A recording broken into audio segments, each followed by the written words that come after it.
Nu ką, pradedam. Labas mano miela klausytoja, kuri žiūrės šitą video. Man labai džiugu. Ir aš labai noriu pasakyti ačiū. Ačiū, kad tu esi čia ir kad tu nusprendai pažiūrėti šitą video. Jaučiu tokį didelį norą dalintis savimi. Ir kai ateina toks noras, yra viduje ir pasipriešinimas, kad o Dieve, ką aš čia pasakysiu, o tai kaip žiūrės. Žinokit, iki šiol aš turiu tą pasipriešinimą savyje, bet aš nusprendžiau, kad aš negaliu laikyti savyje tos energijos. Ir jeigu jau ateina kažkokios mintis ir idėjos, kaip aš galėčiau transformuoti savo energiją, pasakykim taip, tai aš turiu tai padaryti, nes jeigu aš dar labiau užspausiu tas energijas savyje, tai dar blogiau padarysiu savo. Tai nusprendžiau, kad noriu daryti gerai savo, dėl to įrašinėjau šitą video. Kaip jis, nuo ko viskas prasidėjo. Tai prasidėjo šiandien, ką tik neseniai. Aš tiesiog ilsėjausi ir atėjo tokia mintis, kad aš galbūt jau norėčiau dalintis savo patirtimis. Ir norėčiau pradėti nuo santykių, nuo bendravimo su berniukais, vaikinais, kadangi turiu nemažai patirties, nes buvau 7 metus, gal net daugiau, santykiuose. Paskui mes išsiskyrėm. Turėjau tokius nerimtus santykius, bendravimus ir visą kitą. Ir aš pagalvojau, kad o gal yra tokių merginų, kurios taip ir laukia tų mano kažkokių pasidalymų, būtent santykių temoje. Nes kažkodėl labai mažai kas šneka apie savo santykius. Kažkodėl nepriimtina apie tai kalbėti. Ir mes merginos kaip akli kačiukai einam tamsoje ir ieškom, o kur čia ta išeitis, o kaip čia geriau padaryti, kaip čia, o kodėl šitas taip, o kaip čia padaryti geriau. Tai žinokit, aš jau kažkiek patirties turiu tame ir tikiu, kad dar labai daug manęs laukia, bet nusprendžiau, kad tą mažą dalimi jau galėčiau pasidalinti ir su jumis. Ir pirma mintis, kurią aš norėčiau pasidalinti, tai kad vaikinų poelgiai, žodžiai nieko nepasako apie jų jausmus ir nieko nepasako apie jūsų ateities santykius. Tai, kad jis dovanoja jums gėles, tai, kad jis kviečia jūs į pasimatymus, tai, kad jis kiekvieną dieną rašo jums žinutes, jūs bendraujat, labai gražiai viskas vyksta, jau toks atrodo, santykių lygis, mes jau galėtume pereiti į kažką rimčiau. Tai nežinokit, tai nieko nereiškia. Dovanos, jo žodžiai, jūsų pasimatymai, poelgis jo tikrai nieko nepasako apie tai, kad ateityje jūs tikrai būsit kartu. Į ką reikėtų žiūrėti? Reikėtų visada žiūrėti į savo energiją, į savo nuotaikas, į savo jausmus. Ir pagrindinis aspektas tai yra čia ir dabar. Mėgautis tuo bendravimu čia ir dabar. Va čia ir dabar aš gerai jaučiuosi, man patinka į tą santykį, į pasimatymus, man patinka pagražinti save, pasiruošti pasimatymui, ten šukuoseną, gražų sijonuką užsidėti ir pabūti toje energijoje. Tai jūs koncentruokitės į tą dalyką, o ne tai, kad čia man jau rimtai reikia žiūrėti, susiimti, čia jau rimti santykiai bus, o tai mes jau čia eisim kurti, gyventi kartu, o tai gal čia mano būsimas vyras, o kaip aš atrodau, oh my god, o ką man jam pasakyti, ir einam į tą ateitį jau kurti santykius, rimtus santykius su to vaikinu, nors atrodo, gali čia ir dabar pasimėgauti, pabūti tame jausme, kai yra tas nerimtumas, kai tu gali pažaisti, kai tu gali parodyti visą savo moteriškumą, parodyti savo, kokia tu iš tikrųjų gali būti moteris, graži, žaisminga, jausminga, aistringa. Tai toks priminimas tau, kad koncentruotis į čia ir dabar. Nebėgti ten kažkur toliau ir planuoti jau rimtus santykius, o pasimėgauti dabartimi ir nebijoti, kad vieną dieną aš, pavyzdžiui, atsikelsiu, jis man neparašys ir viskas, mūsų bendravimas pasibaigs. Jūs jau turėsit sveiką pamatą. Jūs jau turėsit tos jausmus gražius, kad pasimėgavot, kad praleidot gerai laiką, kad buvo šalia žmogus, kuris, pavyzdžiui, išklausė jūs, arba jūs galėjot pažiūrėti dar giliau į vyrus, vaikinus. Tai toks labai gražus priminimas tau. Jeigu tu paieškosi santykių, arba tu jau esi santykiuose, nesvarbu, nepamiršk mėgautis buvimu kartu su savo partneriu, vaikinu, draugu, nesvarbu.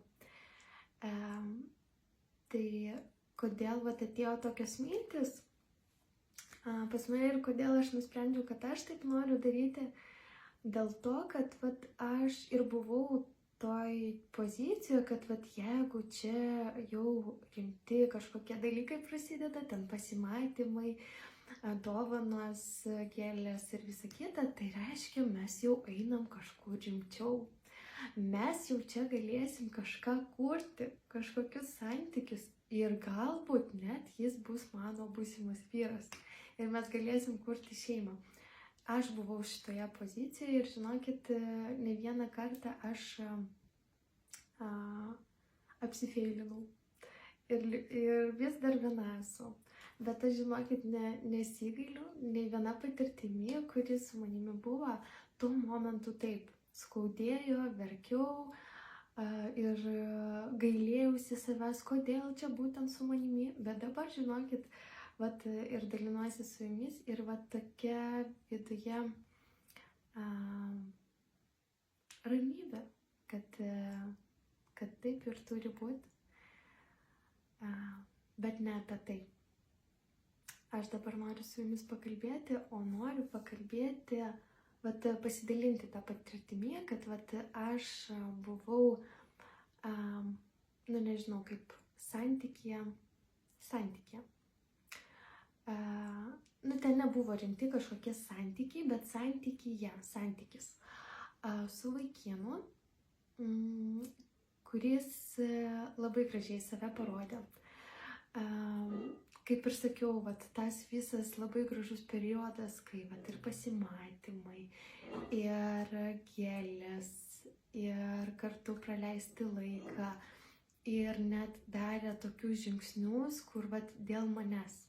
Pavyzdžiui, buvo mano gimtadienis ir aš nusprendžiau, kad aš noriu viena nuvažiuoti iki jūros. Ir pasakiau jam, Ir jis sako, tai gerai, aš nuvešiu tave. Tai tokie visi gražus, labai vyriški poelgiai. Man, žinokit, labai buvo miela ir gražu būti tame.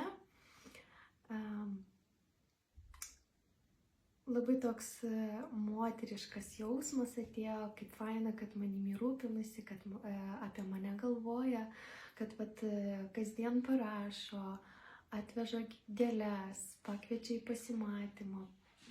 Tie visi pokalbiai, viskas buvo gražu.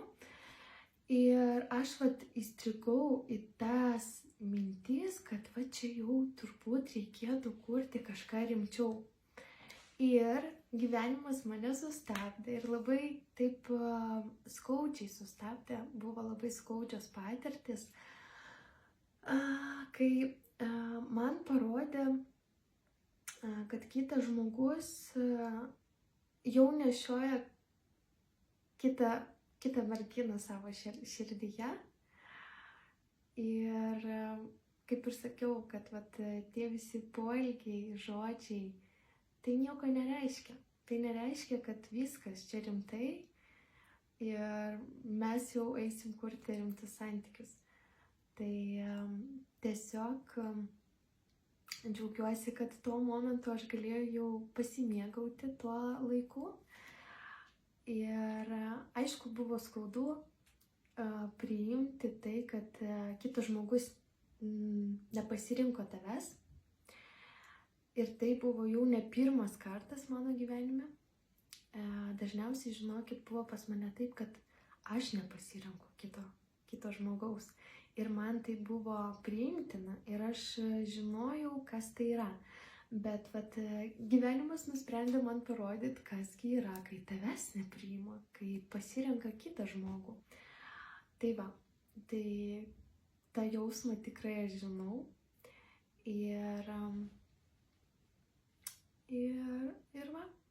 Ir tokios patirtis irgi būna.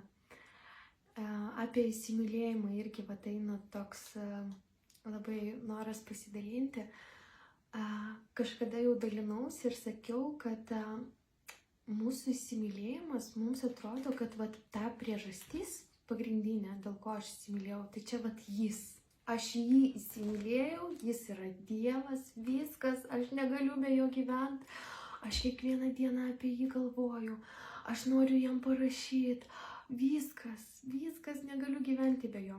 Bet iš tikrųjų, koks yra dalykas, mielosios, kad mes įsimylim į savo jausmą.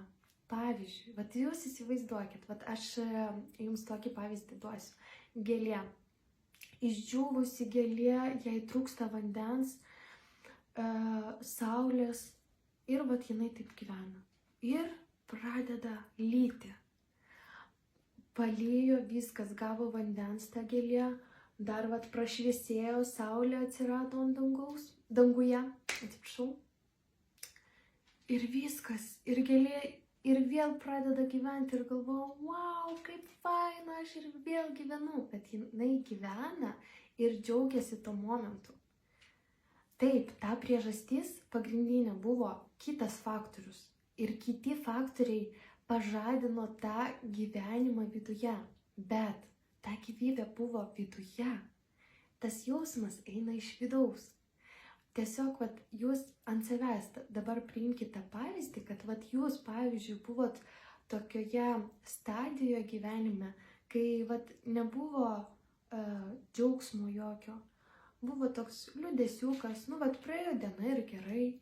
Nėra jokio džiaugsmo, kai būna tas džiaugsmas tarp vyro ir moters. Kai tu gali ten pažaisti, pakomunikuoti, taip gražiai savo moteriškus fluidus įjungti. Ir tu gyveni be viso to, ir tu jau pripranti, ir tu jau tokia išdžiūvusi, kaip gėlė pasidarai. Ir ateina tas Dievas, ir atneša tau tos gyvybės. Ir tau atrodo, įsimylėjau, bet tas įsimylėjimas, jis eina iš vidaus. Pas jūs tiesiog atėjo tas jausmas, taip, jis yra pagrindinis faktorius, kuris pažadino jumyse tą jausmą, bet jis yra jumyse. Ir jis yra dėl to, kad prieš tai buvo juoda, o dabar balta. Ir jums patinka tiesiog tas jausmas viduje, ką pažadina jumyse. Ir dėl to, pavyzdžiui, kai išeina tas pagrindinis faktorius, kuris pažadino jumyse tą jausmą, jūs norit laikyti jį, kad jis ir toliau atneštų tos jausmus. Bet iš tikrųjų, jūs pačios galite tą jausmą savyje pažadinti, tą gyvybę. Ir ne visada turi būti tai vyras. Tai gali būti mūsų kūryba, santykiai ir bendravimas su draugėmis. Laikas savo, jūs galite tą laiką padovanoti savo ir tame rasti įsimylėjimą ir meilę. Tai va. Tokia irgi mintis labai graži man, kad nereikia laikytis už to faktoriaus, kad jis būtų visada šalia, kad manyje būtų tas jausmas. Aš ir pati galiu būti tas faktorius, kuris pažadins manyje tos visus jausmus. Aišku, labai gražu, kai kaip vėjas, žinot, atidarytas langas, pavyzdžiui, ir vėjas, čia atskrido į kambarį, čia tokį chaosą padarė ir tu žiūri, wow, kažkas čia atsitiko, viskas. Ir vėl jau čia tyla, štylius, nėra vėjos, nėra nieko, bet liko tas visas chaosas ir tu taip pažiūri ir galvoji, o, tai čia tas vėjas. Taip, labai gražu. Kai tokia, žinot, kaip staigmena, kaip kažkas neįtikėtino, tu nelaukiai to ir tai įvyko tavo gyvenime. Labai gražu, taip, reikia to pasimėgauti. Bet, kaip ir sakiau, čia ir dabar. Mes turim čia ir dabar. Ir tie visi mūsų vaikinai, kurie jau išėjo, paliko mus, nepasirinko mūsų, jie yra praeitis. Viskas, jų nėra mūsų gyvenime. Pavyzdžiui, jie nerašo mums, neatvažiuoja pas mus, neatveža kurjeris mums gėlių nuo jo. Jis nėra nei užuominos. Tik mintise liko tas vaikinas arba ten kažkur jausme, ne? Tai čia yra praeitis. Čia yra mūsų praeitis, už kurios mes laikomės ir negalim jos paleisti. Ir ką mes galim tuo momentu padaryti, tai leisti savo išbūti tame jausme, pagailėti save, paverkti. Ir tikrai ateis momentas, kai jau viskas, jau negaliu liūdėti, jau negaliu verkti, jau man neįdomu. Ir pas mane, pavyzdžiui, irgi tai buvo, kad aš įjungiau muziką ir ten tokios visos liūdnos, kad viskas, aš tave mylėjau, o tu mane nemyli. Ir aš sėdžiu ir tokia, viso, negaliu, jau nenoriu, čia tas dainos. Ir aš iš karto taip perjungiau į kažkokią linksmą dainą ir viskas. Ir jau nebenoriu. Ir jau atsibodo būti tame jausme, kai tu pati savęs gailiesi, kai tu verki, kai tau liūdna ir visa kita. Ir tu jau pati tiesiog labai gražiai, taip natūraliai pereini į kitus jausmus, į kitus išgyvenimus. Bet labai patartina išbūti tame jausme. Ir dar vienas toks lifehackas. Jeigu, pavyzdžiui, jūs aiškinate santykius su vaikinu ir jis jums pasako, taip, mieloji, žiūrėk, pas tave dabar jausmai, mintis ir visa kita, davai mes dabar su tavim užbaigiam šitą pokalbį ir pakalbėsim rytoj. Rytoj visai kitos mintis bus, visai kiti jausmai. Davai rytoj pakalbėsim. O pas jūs tai viduje viskas verda. Jums tai reikia paleisti tos visus jausmus ir mintis ir visą kitą, išsikalbėti, atiduoti tą visą energiją. O jums sako, palauk, dabar rytoj tu būsi rami, gražiai, viską pakalbėsim, išsišnekėsim ir viskas. Rytoj, gerai? Ir tu tokia, gerai, rytoj tai rytoj, bet vis tiek viduje liko ta energija. Tai aš patariu iš savo patirties tą visą energiją paleisti. Jums pasako, tylėk, nekalbėk, rytoj pakalbėsim. Ne, nieko negirdžiu, man reikia dabar išsikalbėti, man reikia dabar išsirėkti, išsiverkti, išsipasakoti viską dabar, aš noriu padaryti, va čia yra mano jausmai, aš noriu juos paleisti, jausmai, mintis, nesvarbu.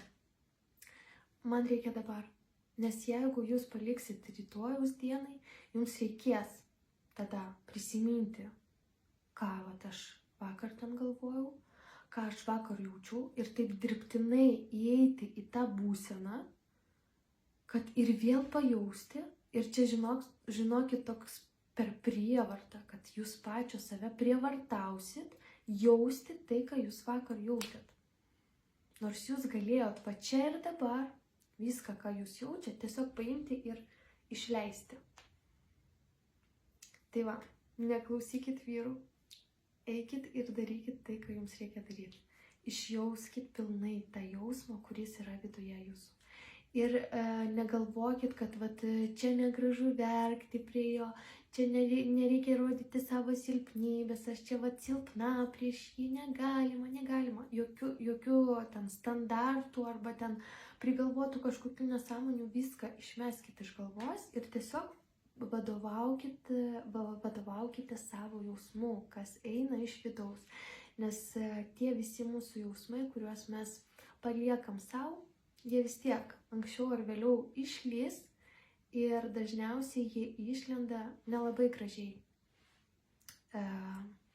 Tada, kai mes jų nelaukiam, bet jie viskas, daryk, ką nori, man reikia. Ir tie visi užspausti jausmai, mintis ir visa kita, jos vis tiek turi kažkur nueiti, jos dažniausiai užblokuoja mūsų kūną, kaip mes pačios jaučiamės. Aš noriu išsiverkti, aš užblokuoju čia viskas, aš neverksiu, užsiblokuoja mūsų kūnas ir nelabai gerai mūsų kūnui.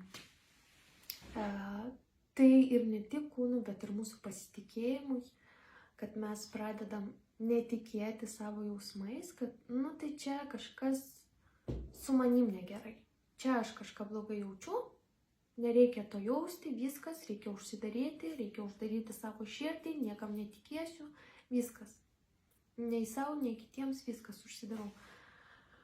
Tai mums atvirkščiai reikia atsiverti, pačios savo atsiverti savo jausmų ir pasitikėti savimi, kad jeigu dabar aš jaučiu tai reiškia tai yra tiesa ir viskas, ir taškas, ir nesvarbu, kaip kiti jaučiasi šalia manęs, kad jiem nepatogu, kad jie nenori to girdėti, jausti kartu su manim, nesvarbu, man reikia tai išjausti pačiai, man reikia išsiverkti, man reikia išsikalbėti, net jeigu šalia jūsų nebus su kuo pakalbėti, įjungiat kamerą ir šnekat pačiu savo.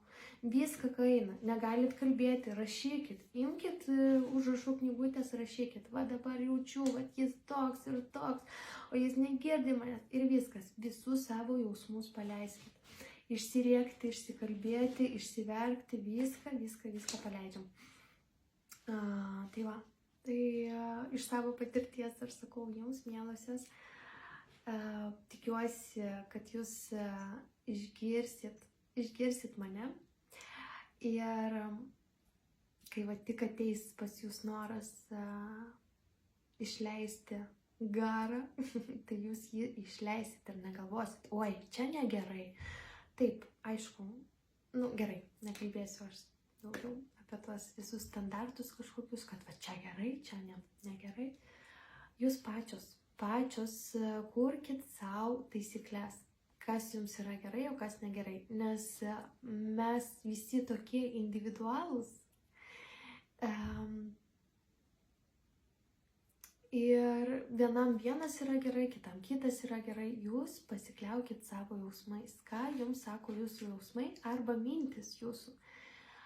pradėkit bent jau nuo minčių, bet nepamirškit, kad mintis ne visada yra mūsų, dažniausiai jos yra ne mūsų, tai yra tiesiog tai, ką mes išgirdom ir vat tą šarmanką groja mūsų galvoje, kad va taip reikia 10 taisyklių, kaip išlaisvinti savo jausmus, 10 taisyklių, kaip juos užspausti, kaip nerodyti, kaip rodyti ir viskas, ir prasideda va tas visas.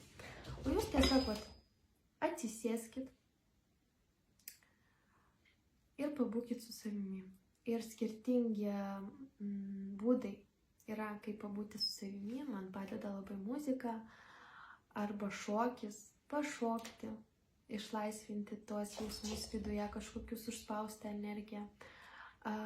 Nežinau, su žvakė pabūti, smilkalai, arba tiesiog pagulėti, atsipalaiduoti ir viskas. Arba atvirkščiai, galbūt jums reikia eiti ir fizinio kažkokio krūvio, eiti ir paleisti tą visą energiją, ne, paboksuoti, nueiti į sporto salę, arba ten, nežinau, į baseiną pasiplaukiot. Tai va, labai skirtingai viskas, tiesiog reikia tikėti ir pasikliauti ir pasitikėti savimi ir savo jausmais ir savo mintimis. Ir nebūti priešų savo pačiai. Kad oi, čia aš negerai pagalvojau, čia aš negerai kažką jaučiu, ne, čia neteisingai aš kažką čia galvoju. Ne, jeigu jau atėjo į jūsų erdvę, pasakykim taip, tos visos mintis ir tie visi jausmai reiškia ne šiaip savo ir tos mintis ir jausmai jūs kažkur nuves ir pasitikėkit to. Pasitikėkit savimi. Va. Tai tiek aš norėjau pasidalinti su jumis, aš tikiuosi jums patiks. Nes man, žinokit, pačiai toks labai gražus jausmas viduje, labai faina pasidalinti ir būti kažkam galbūt naudingai. Ateityje galbūt prisiminsit mano žodžius ir galėsit savo gyvenime pasinaudoti tuo, ką išgirdot. Tai va, o šiaip visada girdėkit savo širdį. Taip, labai sunku yra išgirsti savo širdį, nes prasideda, o gal čia širdys, o gal čia mintis, bet jūs tiesiog, jeigu paleisit tokį norą, aš noriu išgirsti savo širdį, čia ir dabar, aš noriu išgirsti tave širdyje.